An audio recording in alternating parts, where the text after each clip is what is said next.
Hi అండి, నేను దివ్య tailoring Telugu ఛానల్కి స్వాగతం.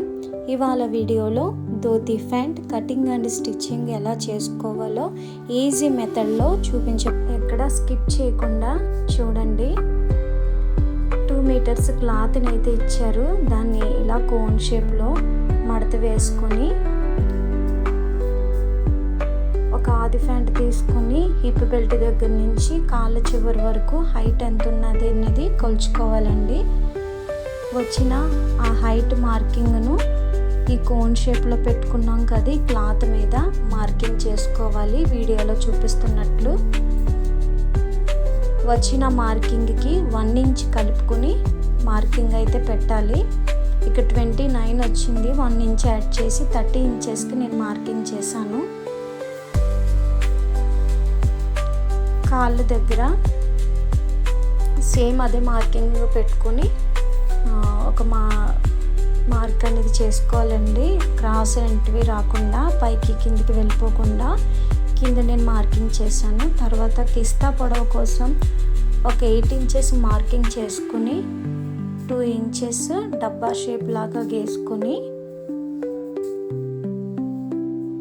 ఒక రౌండ్ అనేది ఇచ్చుకున్నానండి. ఇది కిస్తా మార్కింగ్.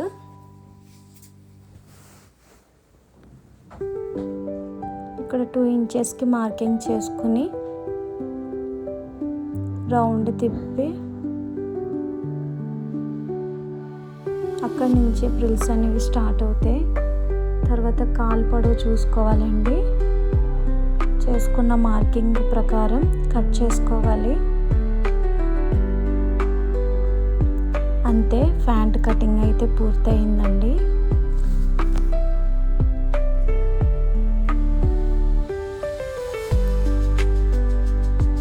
మార్కింగ్ కూడా కట్ చేసుకోవాలి.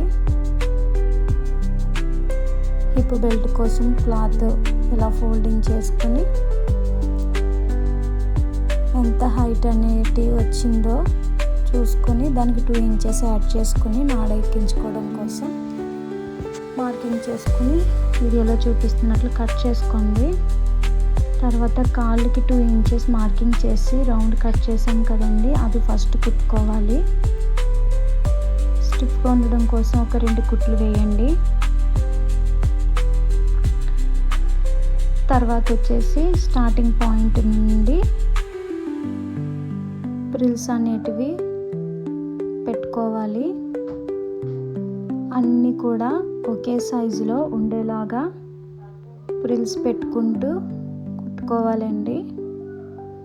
ప్రిల్స్ పెట్టుకోవడానికి ఒక పిన్ లాంటిదో లేదా చిన్న స్క్రూ డ్రైవర్ లాంటిదో ఉపయోగించుకోవచ్చు. ఒకే సైజులో వచ్చేలాగా పెట్టుకొని ఈ 2 ఇంచెస్ కుట్టుకున్నాం కదా, దానికి ఇప్పుడు దానికి ఆపోజిట్లో పెట్టాలండి. మరలా ఆపోజిట్లో పెట్టి ప్రిల్స్ కుట్టుకోవాలి నింపుగా.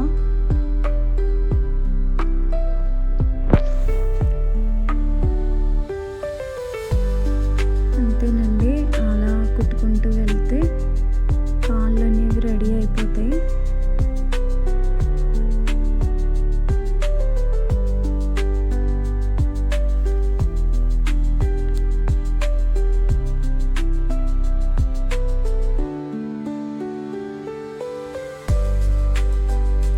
నెక్స్ట్ వచ్చేసి హిప్ బెల్ట్ రెడీ చేసుకున్నాం కదా, హిప్ బెల్ట్ అటు సైడ్ ఇటు సైడ్ మడత వేసుకొని కుట్టుకోవాలండి. కుట్టుకున్న తర్వాత నాడ ఎక్కించుకోవడం కోసం ఫస్ట్ ఒక చిన్న ఫోల్డింగ్ అయితే చేసి ఒక స్టిచ్ వేసుకోవాలి.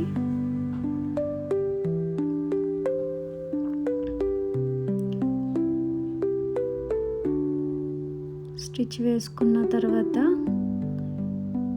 నాడ కోసం ఎంత ఖర్చు అయితే పెట్టుకున్నామో అంత గ్యాప్ చూసుకొని మరలా ఒక స్టిచ్ అనేది వేసుకోవాలి. నేనైతే 1 ఇంచ్కి నేను మార్కింగ్ చేసుకున్నాను. 1 ఇంచ్ పెట్టి నేను స్టిచ్ అనేది వేస్తున్నానండి. తర్వాత 2 కలిపి ఒక 1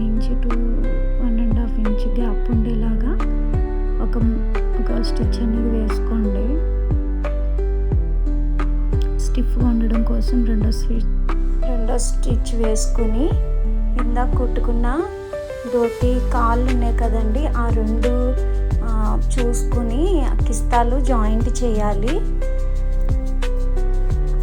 ఫస్ట్ సైడ్ నేను జాయింట్ చేస్తున్నానండి. రైట్ సైడ్ ఉందా రాంగ్ సైడ్ ఉందా చూసుకొని జాయింట్ చేసుకోవాలి. డబుల్ స్టిచ్ వేసుకోవాలండి స్ట్రాంగ్గా ఉండడం కోసం.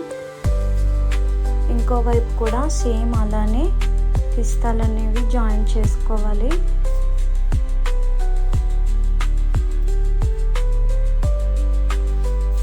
డబుల్ స్టిచ్ వేసేసిన తర్వాత హిప్ బెల్ట్తో జాయింట్ చేసేయాలండి. వీడియో మిస్ అయింది. తర్వాత కాళ్ళు దగ్గర క్లాత్ అయినా పెట్టి కుట్టు వేసుకోవచ్చు, లేదంటే బక్రం ఉంటే చిన్న బక్రం పీస్ కూడా వేసి ఈ విధంగా స్టిచ్ చేసుకోవచ్చండి. తర్వాత కాళ్ళ చివరి దగ్గర నుండి ఇంకో కాళ్ళ చివరి వరకు స్ట్రైట్గా ఒక కుట్టు అనేది వేసుకోవాలి. చూడండి నేను వేస్తున్నాను కదా, ఒక 1/2 ఇంచ్ గ్యాప్ ఉండేటట్లు చూసుకుని వేసుకోవాలి. ఇంకో పక్కన సైడు జాయింట్ కనిపిస్తుంది కదండి, అది క్లాత్ సరిపోక చిన్న జాయింట్ అనేది వేసాను నేను, అది ఏమీ కాదు. ఇంకా చివరి నుంచి ఈ చివరి వరకు కూడా స్ట్రైట్గా ఒక కుట్టు అనేది కుట్టుకోవాలి.